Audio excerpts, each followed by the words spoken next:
ಪ್ರಿಯ ವಿದ್ಯಾರ್ಥಿ ಎಲ್ಲರಿಗೂ ಬೆಳಗಿನ ಶುಭೋದಯ. ಮಕ್ಕಳೇ, ಇಂದು ನಾವು ನಮ್ಮ ಪಠ್ಯದ ಆರನೇ ಪದ್ಯವಾದಂತಹ ಚಲವನೆ ಮೆರವೆ ಎಂಬ ಪದ್ಯವನ್ನು ಈ ತರಗತಿಯಲ್ಲಿ ಗಮನಿಸೋಣ. ಈ ಒಂದು ಕೃತಿ ಮಹಾಭಾರತದ ಕಥೆಯನ್ನು ಆಧರಿಸಿರ್ತಕ್ಕಂತಹ ಕೃತಿ. ಮಹಾಭಾರತದ ಪ್ರಮುಖ ಎರಡು ರಾಜವಂಶಗಳಾಗಿರ್ತಕ್ಕಂತಹ ಪಾಂಡವರು ಮತ್ತು ಕೌರವರ ನಡುವಿನ ಕುರುಕ್ಷೇತ್ರ ಕದನದ ವರ್ಣನೆಯನ್ನು ಆಧರಿಸಿ ರಚಿತವಾದಂತಹ ಕೃತಿಯೇ ಸಾಹಸ ಭೀಮ ವಿಜಯ.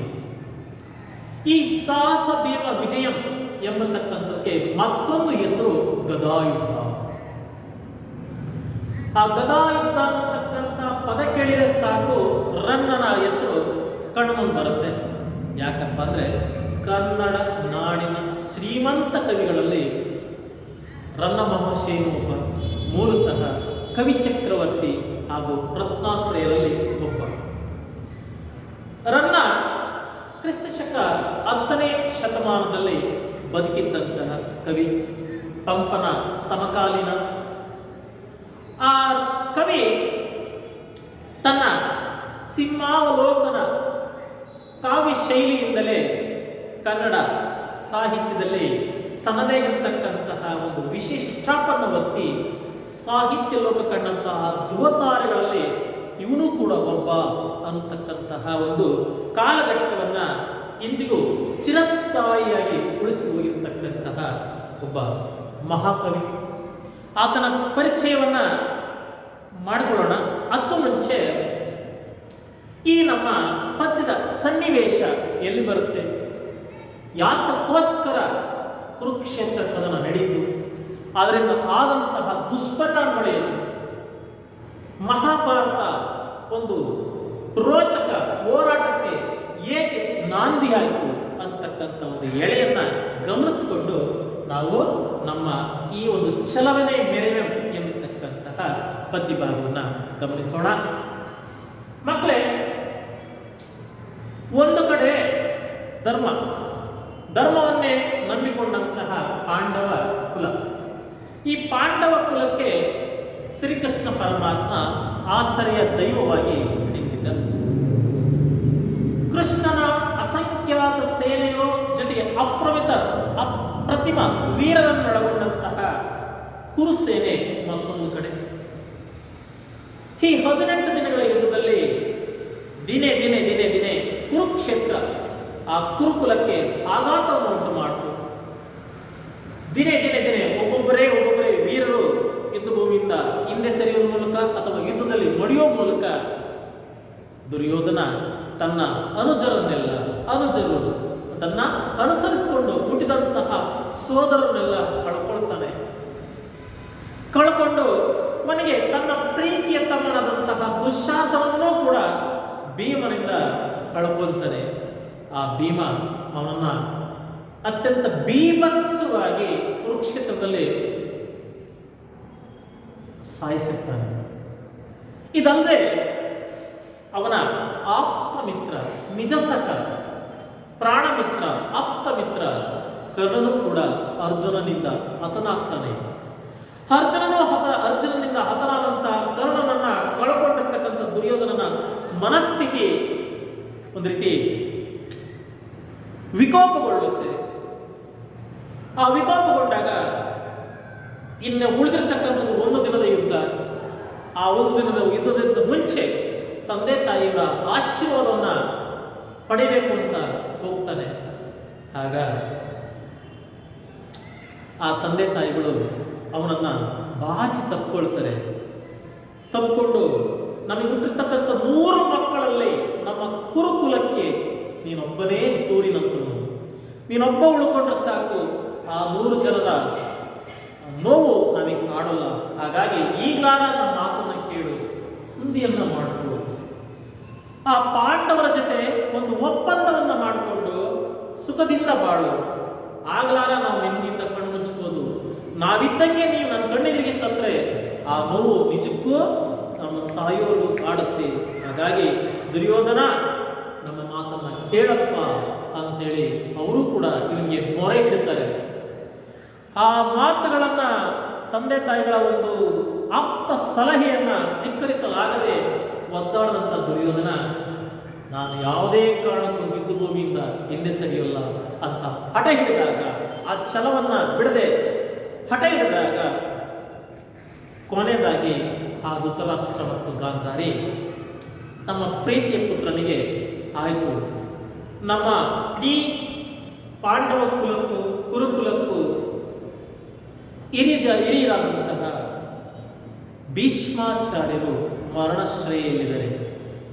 ಮರಣಶ್ರೇಯೆ ಅಂದರೆ ಆ ಬಾಣಗಳ ಹಾಸಿಗೆ ಮೇಲೆ ಇನ್ನೇನು ಮರಣವನ್ನು ನಿರೀಕ್ಷಿಸುತ್ತಾ ಮಲಗಿದರೆ ಅವರ ಆಶೀರ್ವಾದವನ್ನು ಪಡಿ ಅಂತ ಆ ಮಗನನ್ನ ಅಲ್ಲಿಂದ ಬೀಳ್ಕೊಡ್ತಾರೆ. ಆ ಬೀಳ್ಕೊಟ್ಟಾಗ ದುರ್ಯೋಧನ ಆ ಕುರುಕ್ಷೇತ್ರ ಕದನದ ಭೂಮಿಯಲ್ಲೇ ಬಾಣಗಳ ಹಾಸಿಗೆಯ ಮೇಲೆ ಉಸಿರನ್ನು ಹಿಡಿದು ಮಲಗಿದ್ದಂತಹ ಭೀಷ್ಮಾಚಾರ್ಯರನ್ನ ಸಂಧಿಸ್ತಾನೆ. ಅವರಿಗೆ ಒಡಮಟ್ಟು ನಮಸ್ಕರಿಸ್ತಾನೆ. ನಮಸ್ಕರಿಸಿದಾಗ ಆ ಭೀಷ್ಮಾಚಾರ್ಯರು ಅವನನ್ನು ಸಂತೈಸೋದ್ರ ಮೂಲಕ ಯುದ್ಧ ಭೂಮಿಯಿಂದ ಏನಾರ ಮಾಡಿ ಈ ದುರ್ಯೋಧನನನ್ನ ಹಿಂದೆ ಸರಿಯುವಂತೆ ಮಾಡಬೇಕು ಅಂತೇಳಿ ಅವರು ಪ್ರಯತ್ನಿಸ್ತಾರೆ. ಆ ಪ್ರಯತ್ನಿಸ್ತಕ್ಕಂತಹ ಸಂದರ್ಭವೇ ಪ್ರಸ್ತುತ ಚಲವನೆ ಮೆರವೆ ಎಂಬ ಪದ್ಯದ ಕಥಾ ವಸ್ತು. ಅರ್ಥ ಆಯ್ತು ಅಂತ ಭಾವಿಸ್ತೇನೆ. ಅಂದ್ರೆ ಇಡೀ ಆ 18 ದಿನಗಳಲ್ಲಿ ಎಲ್ಲರನ್ನೂ ಕಳೆದುಕೊಂಡು ಒಂಟಿಯಾಗಿರ್ತಕ್ಕಂತಹ ದುರ್ಯೋಧನನನ್ನ ಸಮಾಧಾನಪಡಿಸಿ ಕಳಿಸಿಕೊಟ್ಟಂತಹ ತಂದೆ ತಾಯಿಗಳ ಮೂಲಕ ಆ ಒಂದು ಭೀಷ್ಮಾಚಾರ್ಯರ ಬಳಿ ಬಂದಿರತಕ್ಕಂತಹ ದುರ್ಯೋಧನನನ್ನ ಯುದ್ಧ ಮುಖೇನ ಹಿಂದೆ ಸರಿಯುವಂತೆ ಮಾಡಿ ಪುನಃ ಪಾಂಡವರ ಜೊತೆ ಸಂಧಾನ ಮಾಡಿಸಬೇಕು. ಸಂಧಾನ ಮಾಡಿಸಿ ಪೂರ್ವ ಕ್ರಮದಂತೆ ಪಾಂಡವರು ಕೌರವರು ಅವರವರ ಭೂಮಿಯನ್ನು ಹಂಚಿಕೊಂಡು ಸುಖದಿಂದ ಬಾಳ್ವೆ ನಡೆಸಿಕೊಂಡು ಹೋಗಬೇಕು ಅಂತ ಮಾಡಬೇಕು ಅನ್ನತಕ್ಕಂಥ ಗುರಿಯನ್ನ ಆ ಭೀಷ್ಮಾಚಾರ್ಯರು ವ್ಯಕ್ತಪಡಿಸ್ತಾರೆ. ಆ ವ್ಯಕ್ತಪಡಿಸಿದಾಗ ಆ ಒಂದು ದುರ್ಯೋಧನ ಅವನಲ್ಲಿದ್ದಂತಹ ಒಂದು ಶೌರ್ಯತ್ವ, ಆ ಛಲ, ಆ ಪರಾಕ್ರಮತೆ ಎಲ್ಲರನ್ನೂ ಕಳೆದುಕೊಂಡರೂ ಕೂಡ ಎದೆಗುಂದದೆ ಹೋರಾಡಿಯೇ ತೀರುತ್ತೇನೆ, ಯಾವುದೇ ಕಾರಣಕ್ಕೂ ನನ್ನ ಪ್ರೀತಿಯತನಾಗಿರ್ತಕ್ಕಂಥ ದುಶ್ಯಾಸನನನ್ನು ಹಾಗೂ ಆಪ್ತ ಮಿತ್ರನಾಗಿರ್ತಕ್ಕಂಥ ಕರ್ಣನನ್ನು ಸಾಯಿಸಿರ್ತಕ್ಕಂತಹ ಅರ್ಜುನ ಭೀಮನ ಇರುವ ತನಕ ಸಂಧಿಗೆ ನಾನು ಒಪ್ಪುವುದಿಲ್ಲ. ಅವರ ಕೊಂದ ಬಳಿಕ, ಅವರನ್ನ ಹಿರಿದ ಬಳಿಕ ಏನಿದ್ದರೂ ಸಂಧಿಗೆ ಧರ್ಮರಾಯನ ಬಳಿ ತೆರಳುತ್ತೇನೆ ವಿನಃ ಅಲ್ಲಿವರೆಗೂ ಛಲದಿಂದಲೇ ಹೋರಾಡ್ತೇನೆ ಅಂತಕ್ಕಂತಹ ಆತನ ಹೋರಾಟ ಗುಣ ಪ್ರಕಟವಾಗತಕ್ಕಂತಹ ಸನ್ನಿವೇಶವನ್ನ ರನ್ನ ಮಹಾಶಯ ಈ ಒಂದು ಪದ್ಯದಲ್ಲಿ ಕಟ್ಟಿಕೊಡ್ತಕ್ಕಂಥ ಪ್ರಯತ್ನವನ್ನ ಮಾಡಿದ್ದಾನೆ. ಮಕ್ಕಳೇ, ಇಷ್ಟು ನಮ್ಮ ಈ ಒಂದು ಪದ್ಯದ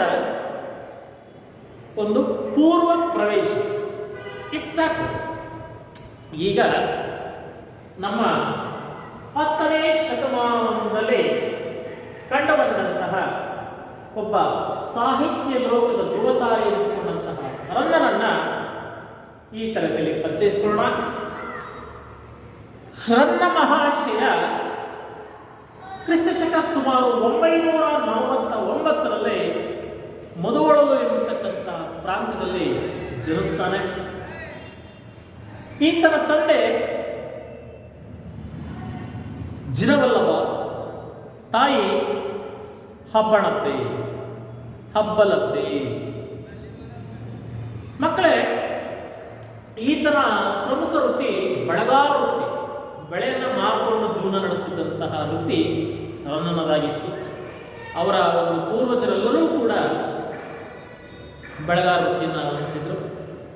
ಇಂಥ ಸನ್ನಿವೇಶದಲ್ಲಿ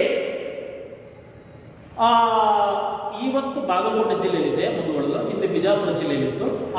ಆ ಮುಧೋಳದಿಂದ ನೇರವಾಗಿ ತಲಕಾಡು ಗಂಗರ ಆಳ್ವಿಕೆ ನಡೆಸುತ್ತಿದ್ದಂತಹ ತಲಕಾಡಿಗೆ ಚಾವುಂಡರಾಯನ ಆಶ್ರಯವನ್ನ ಬೇಡಿ ಬರ್ತಾನೆ ರನ್ನ. ಅಲ್ಲಿ ತನ್ನ ವಿದ್ಯಾಭ್ಯಾಸವನ್ನ ಮುಂದುವರಿಸ್ತಾನೆ. ತನ್ನ ಗುರುಗಳಾಗಿರ್ತಕ್ಕಂಥ ಅಜಿತ ಸೇನಾಚಾರ್ಯರ ಆಶೀರ್ವಾದವನ್ನು ಪಡೆದು ಅವರ ಆಶ್ರಯದಲ್ಲಿ ತನ್ನ ವಿದ್ಯಾಭ್ಯಾಸವನ್ನು ಮುಂದುವರಿಸ್ತಾನೆ. ಆತನ ಸಾಹಸ ಭೀಮ ವಿಜಯಂ ಅಂತಕ್ಕಂತಹ ಕೃತಿ ಆತನೊಂದು ವಿಶೇಷವಾದಂಥ ಹೆಸರನ್ನು ತಂದುಕೊಡುತ್ತೆ. ಅದೊಂದು ಲೌಕಿಕ ಕೃತಿಯಾಗಿದೆ. ಅಲ್ಲೇ ಕಥಾನಾಯಕ ಭೀಮನನ್ನ ಕಥಾನಾಯಕನಾಗಿ ಇಟ್ಕೊಂಡಿದ್ರು ಕೂಡ ರನ್ನ ಖಳನಾಯಕನಾಗಿ ಇದ್ದಂಥ ಖಳನಾಯಕ ಅನ್ನೋದಕ್ಕಿಂತ ಪ್ರತಿನಾಯಕನಾಗಿದ್ದಂತಹ ದುರ್ಯೋಧನನ ಛಲದ ಮನೋಧರ್ಮವನ್ನ, ಆ ಒಂದು ಪರಾಕ್ರಮದ ಛಲದ ಗುಣವನ್ನ ಎತ್ತಿಡಿತಕ್ಕಂತಹ, ಅದನ್ನೇ ಪ್ರಧಾನವಾಗಿ ಮಹತ್ವತೆಯಾಗಿ ಎತ್ತಿಡಿತಕ್ಕಂತಹ ಕರ್ತವ್ಯವನ್ನ ತನ್ನ ಕೃತಿಯಲ್ಲಿ ಮಾಡಿದ್ದಾನೆ. ಅಷ್ಟೇ ಅಲ್ಲದೆ ಆತನ ಮತ್ತೊಂದು ಅಲೌಕಿಕ ಕೃತಿ ಅಜಿತ ತೀರ್ಥಂಕರ ಪುರಾಣ ತಿಲಕ. ಅಜಿತ ತೀರ್ಥಂಕರ ಪುರಾಣ ತಿಲಕ ಅಂತಕ್ಕಂಥದ್ದು ಆತನ ಒಂದು ಅಲೌಕಿಕ ಕಾವ್ಯ. ಈತನಿಗೆ ಆಶ್ರಯ ಕೊಟ್ಟಿದ್ದಂತಹ ದೊರೆ ಎರಡನೇ ತೈಲಪ್ಪ.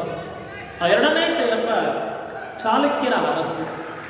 ಆ ಚಾಲುಕ್ಯರ ಅರಸು ಸ್ವತಂತ್ರ ರಾಜನಾಗಿದ್ದರಿಂದ ಕವಿ ಚಕ್ರವರ್ತಿ ಅಂತಕ್ಕಂಥ ಬಿರುದು ಅನಾಯಾಸವಾಗಿ ರನ್ನ ಮಹಾಶಯನನ್ನ ಹುಡುಕೊಂಡು ಬಂತು. ಜೊತೆಗೆ ಕವಿರತ್ನ ಚೂಡಾಮಣಿ, ಕವಿಮುಖ ಚಂದ್ರ ಮುಂತಾದಂತಹ ಬಿರುದುಗಳಿಗೂ ಕೂಡ ಈತ ಪಾತ್ರರಾಗಿದ್ದಾನೆ. ಅಲ್ಲದೆ ಉಭಯ ಕವಿ ಎಂಬತಕ್ಕಂಥ ಒಂದು ಬಿರುದು ಕೂಡ ರನ್ನನಿಗಿತ್ತು. ಈತನ ಮತ್ತೆರಡು ಕೃತಿಗಳು ಪರಶುರಾಮ ಚರಿತೆ, ಚಕ್ರೇಶ್ವರ ಚರಿತೆ ಅಂತಕ್ಕಂಥ ಮತ್ತೆರಡು ಕೃತಿಗಳಿವೆ. ಆ ಚಕ್ರೇಶ್ವರ ಚರಿತೆ ಅಂತಕ್ಕಂಥದ್ದು ಈ ಚಾಲುಕ್ಯ ಅರಸನಾಗಿರ್ತಕ್ಕಂಥ ತೈಲಪರನ್ನ ಕಥಾನಾಯಕನಾಗಿ ಆಧಾರವಾಗಿಟ್ಟುಕೊಂಡು ಬರೆದಂತಹ ಕೃತಿ. ಈತನ ಮತ್ತೊಂದು ನಿಘಂಟಿದೆ ಮಕ್ಕಳೇ, ರನ್ನಕಂದ ಅಂತಕ್ಕಂಥ ಸುಮಾರು 12 ಕಂದ ಪದ್ಯಗಳನ್ನು ಒಳಗೊಂಡಿರ್ತಕ್ಕಂತಹ ನಿಘಂಟನ್ನ ಈತ ರಚಿಸಿದಾನೆ ಅಂತಕ್ಕಂಥದ್ದು ಒಂದು ಮಾತಿದೆ.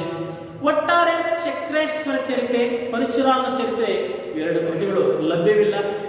ಆತನ ಎರಡು ಪ್ರಮುಖ ಕೃತಿಗಳಾಗಿ ಸಾಹಸ ಭೀಮ ವಿಜಯಂ ಮತ್ತು ಅಜಿತ ತೀರ್ಥಂಕರ ಪುರಾಣ ತಿಲಕ ಅಂತಕ್ಕಂಥ ಎರಡು ಕೃತಿಗಳನ್ನ ಸಾಹಿತ್ಯ ಲೋಕ ಪ್ರಧಾನವಾಗಿ ಗುರುತಿಸುತ್ತೆ. ಮಕ್ಕಳೇ, ಈತನ ಒಂದು ವಿಶೇಷತೆಯನ್ನ ಏನಪ್ಪ, ಸಾಹಿತ್ಯದ ವಿಶೇಷತೆಯನ್ನ ಇಲ್ಲಿ ಹೇಳಬೇಕು ಅನ್ಸುತ್ತೆ. ಹೇಗೆ? ಸಿಂಹಾವಲೋಕನ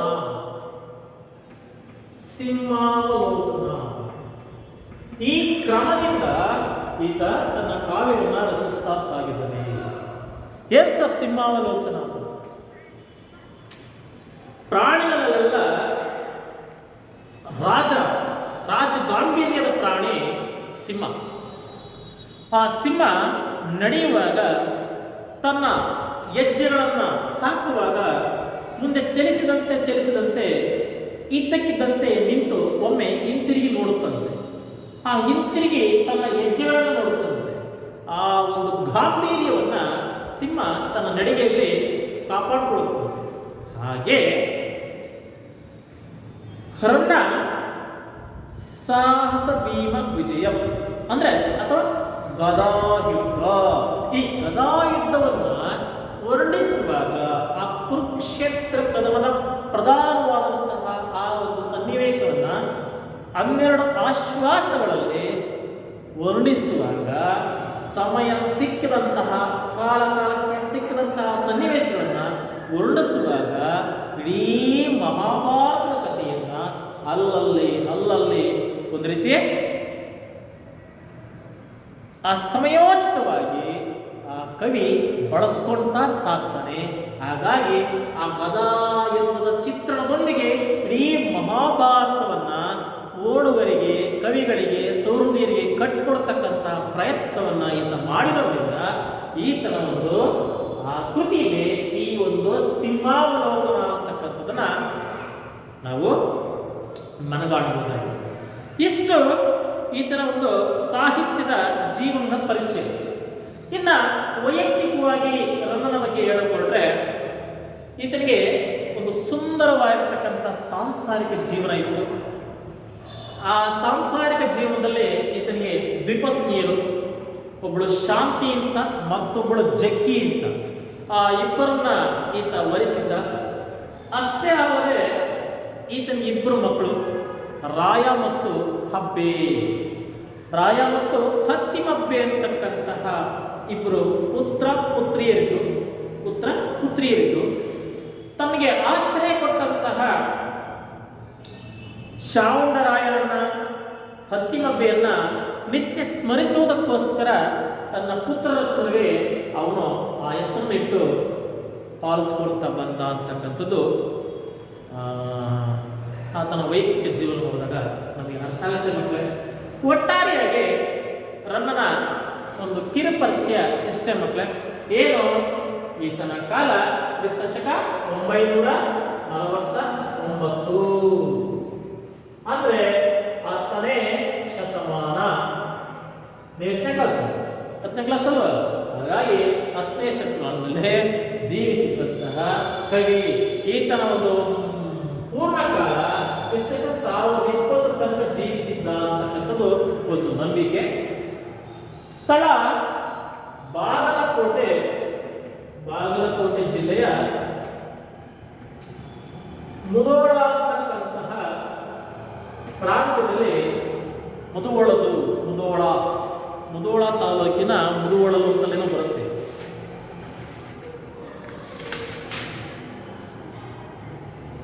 ಮಧುಹೊಳಲು.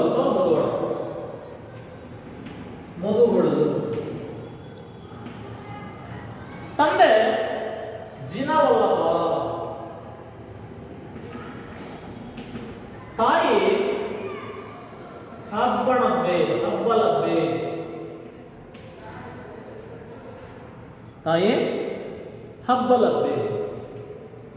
ಇವರಿಬ್ಬರ ಪುತ್ರನಾಗಿ ಜನಿಸಿದಂಥವನೇ ರನ್ನ. ಈತನಿಗೆ ಶಾಂತಿ ಮತ್ತು ಜಕ್ಕಿ ಅಂತಕ್ಕಂತಹ ಪ್ರೀತಿ ಪಾತ್ರ ಪತ್ನಿಯರು. ಇವರಿಗೆ ಇಬ್ಬರು ಮಕ್ಕಳು, ಒಬ್ಬ ರಾಯ, ಇನ್ನೊಬ್ಬಳು ಹತ್ತಿಮಬ್ಬೆ ಅಂತಕ್ಕಂತಹ ಪುತ್ರ ಪತ್ನಿಯರು ಇದ್ರು. ಇವರ 2 ಪ್ರಮುಖ ಕಾವ್ಯಗಳನ್ನ ನಾನು ಆಗಲೇ ನೆನಪಿಸ್ಕೊಟ್ಟಿದ್ದೀನಿ. ಯಾವಪ್ಪ 2 ಕಾವ್ಯಗಳು? ಸಾಹಸ ಭೀಮ ವಿಜಯಂ. ಇದರ ಮತ್ತೊಂದು ಹೆಸರು ಗದಾಯುದ್ಧ. ಮತ್ತೊಂದು ಅಜಿತ ತೀರ್ಥಂಕರ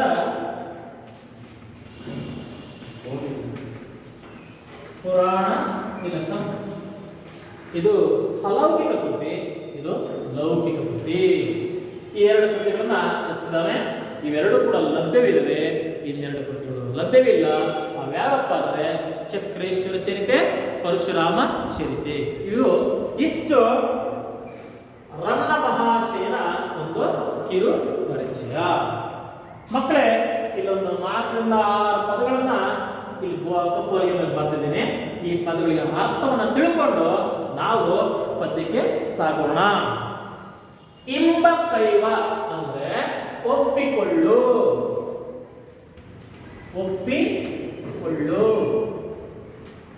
ಒಡಂಬಡಿಸು ಅಂದ್ರೆ ಇಂಗ್ಲಿಷ್ ನಲ್ಲಿ ಕಾಂಟ್ರಾಕ್ಟ್ ಅಂತ ಕರಿತೀವಿ, ಅಂದ್ರೆ ಒಪ್ಪಂದ. ಸಂಧಿ ಅಂದ್ರೆ ಒಪ್ಪಂದಕ್ಕೆ ಸಿದ್ಧಪಡಿಸೋದು. ಒಪ್ಪಂದ.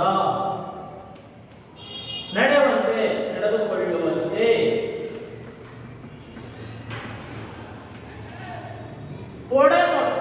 ಒಡೆಮಟ್ಟು ಅಂದ್ರೆ ನಮಸ್ಕರಿಸು.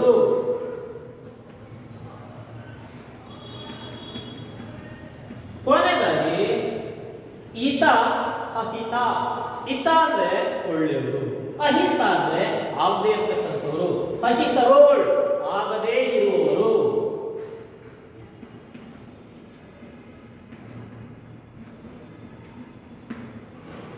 ಇಷ್ಟು ಈ ತರಗತಿಯಲ್ಲಿ ರನ್ನನ ಒಂದು ಕವಿ ಪರಿಚಯ ಹಾಗೂ ಈ ಚಲವನೆ ಮೆರೆನು ಅಂತಕ್ಕಂತಹ ಪದ್ಯದ ಒಂದು ಪೂರ್ವ ಪ್ರವೇಶ. ಏನು ಪೂರ್ವ ಪ್ರವೇಶ ಅಂದ್ರೆ ಏನು? ಈ ಪದ್ಯ ಯಾರನ್ನ ಕಥಾನಾಯಕರಾಗಿ ಇಟ್ಕೊಂಡಿದೆ, ದುರ್ಯೋಧನನ ಮನೋಭಾವ ಏನಾಗಿತ್ತು, ದುರ್ಯೋಧನ ಯಾಕೆ ಸಂಧಿಗೆ ಒಪ್ಕೊಳ್ತಿರ್ಲಿಲ್ಲ, ಪಾಂಡವರು ಯಾಕೆ ಜಯವನ್ನ ಸಾಧಿಸಿದ್ರು, ಕೌರವರಿಗೆ ಯಾಕೆ ಅಪಜಯವಾಗ್ತಿತ್ತು, ಆ 18 ದಿನಗಳ ಯುದ್ಧದಲ್ಲಿ ಕೌರವರು ಕಳೆದುಕೊಂಡಿದ್ದೇನು, ಪಾಂಡವರು ಗಳಿಸಿಕೊಂಡಿದ್ದೇನು, ಒಟ್ಟಾರೆಯಾಗಿ ಧರ್ಮದ ಆಧಾರದಲ್ಲಿ ನಡೆದಂತಹ ಪಾಂಡವರಿಗೆ ಜಯ ಸಿಗ್ತಾ ಹೋಯಿತು.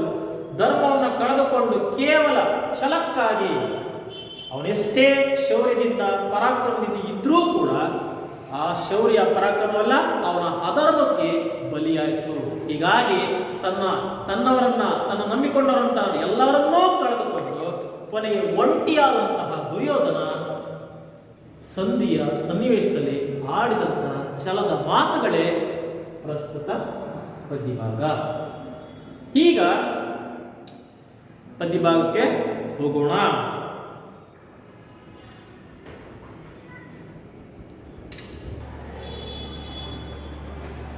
ಮಕ್ಕಳೇ, ಈಗ ಮೊದಲ ಪದ್ಯವನ್ನ ಒಂದು ವಚನ ಅಂತಕ್ಕಂಥ 3 ಸಾಲುಗಳಿವೆ. ಅವನ್ನ ಗಮನಿಸ್ಕೊಂಡು ಈ ತರಗತಿನ ನಿಲ್ಲಿಸೋಣ. ಬನ್ನಿ ಮಕ್ಕಳೇ. ಪದ್ಯದ ಶೀರ್ಷಿಕೆ ಛಲಮನೆ ಮೆರೆವೆ ಕವಿ ರನ್ನ.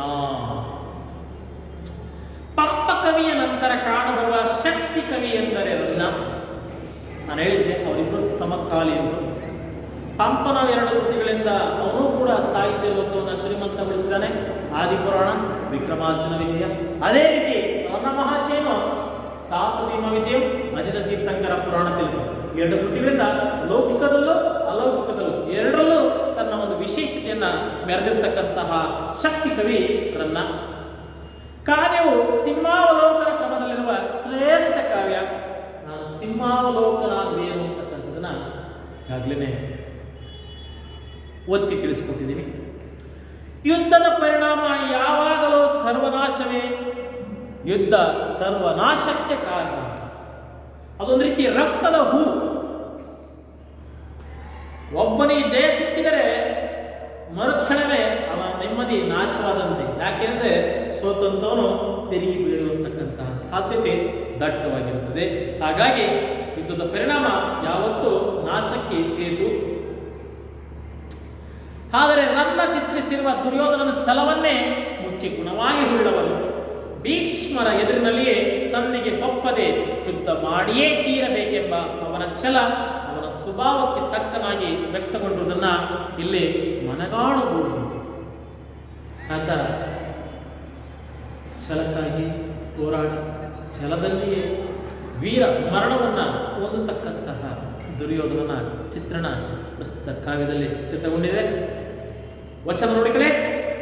ಇಂಬ ಕೈ ಅಪ್ಪೊಡೆ ಪಾಂಡವರ ಒಡಂಬಡಿಸಿ ಸಂಧಿಯಂ ಮಾಡಿ ಪೂರ್ವ ಕ್ರಮದೋಳ್ ನಡೆವಂತೆ ಮಾಡ್ಪೆಂ. ಇನ್ನும் ಅವರೆಂಬುದಂ ಇನ್ನும் அவர் எம் அன்புதம் ಎಂಬ ಕೈಯದವರ್ ನೀರವರಲ್ಲ ನೀರ್ ಎಂಬ ಪೇಳುದಂ ಮೀರದೆ ನಗಲ್ ವೇಳ್ತು ಏನೇ ಸುಯೋಧನಂ ಮುಗುಳ್ನಟ್ಟು. ಅಲ್ಲಿಗಿರಲಿ ಮಕ್ಕಳೇ, ಮುಂದಿನ ತರಗತಿಯಲ್ಲಿ ಇದರ ಒಂದು ವಿವರಣೆ ಜೊತೆಗೆ ಮುಂದಿನ ಪದ್ಯವನ್ನು ಗಮನಿಸೋಣ.